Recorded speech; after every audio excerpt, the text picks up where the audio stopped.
بسم اللہ الرحمن الرحیم۔ قرآن مجید فرقان حمید کو حفظ کرنے کے مختلف طریقوں میں سے ایک طریقہ آپ کے سامنے عرض کرتا ہوں۔ یہ مشہور و معروف طریقہ ہے، عمومی طور پہ اسی انداز میں ہی حفظ کیا جاتا ہے۔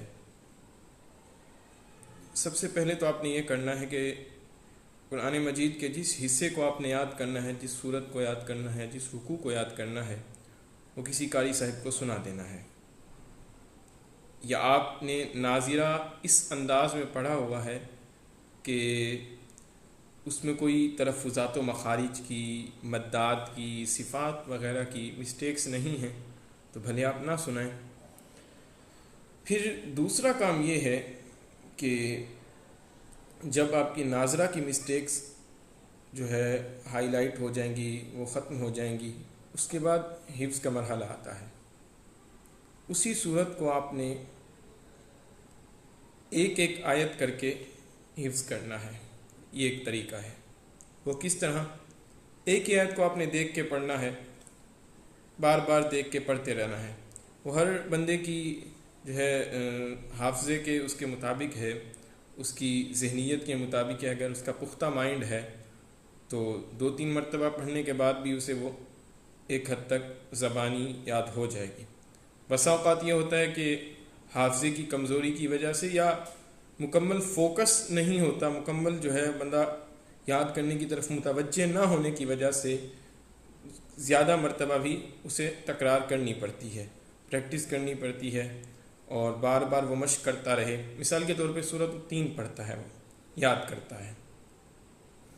اب کیسے کرنا ہے جی؟ اس نے پہلی آیت ہے وَالتِّينِ وَالزَّيْتُونِ دیکھ کے پڑھے گا، پھر وَالتِّينِ وَالزَّيْتُونِ وَالتِّينِ وَالزَّيْتُونِ، یوں وہ چند مرتبہ پڑھے گا۔ پھر وہ آنکھیں بند کر کے اسے اپنے دماغ میں اس کا نقشہ بٹھا کے پڑھے گا۔ پھر جب اسے یقین ہو جائے کہ یہ آیت اس کی یاد ہو گئی ہے، پکی ہو گئی ہے، اس کے بعد پھر وہ دوسری آیت یاد کرے گا۔ دوسری آیت میں بھی یہی طریقہ اختیار کرے گا، دیکھ کے ایک دفعہ پڑھے گا، پھر دوسری مرتبہ، پھر تیسری مرتبہ وَطُورِ سِینِین وَطُورِ سِینِین وَطُورِ سِینِین۔ پھر کیا کرے گا؟ پھر یہ کرے گا کہ اسے وہ زبانیات جو ہے دہرائے گا۔ وَطُورِ سِینِین، آنکھیں بند کر کے بھی دہرا سکتا ہے اور اس حصے پہ ہاتھ رکھ کے بھی وہ دہرا سکتا ہے۔ پھر جو ہے وہ پہلی آیت اور دوسری آیت کو زبانی اپنے ذہن میں اس کا جو ہے نقشہ، اس آیت کا جو ایک الفاظوں کا ایک صورت ہے، ان کو جو ہے بٹھا کے پھر وہ پڑھے گا۔ وَالتِّينِ وَالزَّيْتُونِ وَطُورِ سِینِین۔ پھر اسی طرح وہ تیسری آیت پڑھے گا وَهَذَا الْبَلَدِ الْأَمِينِ وَهَذَا الْبَلَدِ الْأَمِينِ وَهَذَا الْبَلَدِ الْأَمِينِ۔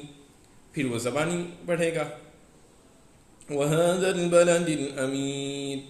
اب صحیح ہو گیا۔ پھر ان تینوں آیتوں کو ملا کے پڑھے گا۔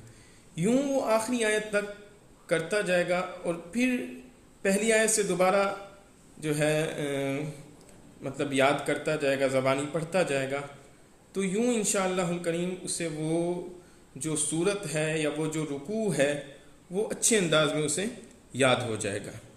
اور یوں جو ہے 2-3 رکوع یاد کرنے ہوں تو یوں اچھے انداز میں پہلے ایک رکوع یا ایک صورت یاد کر لیں، پھر اس کے بعد اگلا رکوع، پھر ان 2 رکوع کو ملا کے پڑھیں، پھر تیسرا رکوع یا تیسری صورت، پھر ان تینوں کو ملا کے پڑھیں۔ تو یوں انشاءاللہ عز و جل اگر وہ کرے گا تو امید واسق ہے، پکی امید ہے کہ پختہ ہو جائے گا اس کا جو حفظ ہے، اور اسے جو ہے یعنی سبق سنانے میں یا کہیں اس نے تلاوت کرنی ہے تو اسے جو ہے مشکل نہیں ہوگی۔ ہاں یہ یاد رہے کہ حفظ جو اس نے حصہ کیا ہے کسی کو جو ہے لازمی وہ سنا دے، کیونکہ اپنے ذہن میں، اپنے گمان میں وہ یہ سمجھ رہا ہوگا کہ بھئی اب اس میں کوئی مسٹیک نہیں ہے، میں نے مکمل طور پہ اچھے انداز میں حفظ کر دیا ہے۔ لیکن بسا اوقات یوں ہوتا ہے کہ کہیں مدات کی مسٹیک ہو جاتی ہے، کہیں جو ہے غنوں کی مسٹیک ہو جاتی ہے، کہیں جو ہے تلفظات کی مسٹیک ہو جاتی ہے، لیکن اس کی توجہ نہیں رہتی۔ اس وجہ سے وہ کسی کو جو ہے سنا دے تاکہ اس طرح کی مسٹیکس بھی دور ہو جائیں۔ اللہ تبارک و تعالی سے دعا ہے کہ اللہ پاک ہمیں اچھے انداز میں قرآن مجید فرقان حمید کو حفظ کرنے، یاد کرنے اور عمل پیرا ہونے کی توفیق عطا فرمائے۔ اسی طرح کے انشاءاللہ مختلف طریقے جو ہے آپ کو بیان کیے جاتے رہیں گے۔ آپ ہمارے چینل کو سبسکرائب کر لیجئے۔ جزاک اللہ خیرہ۔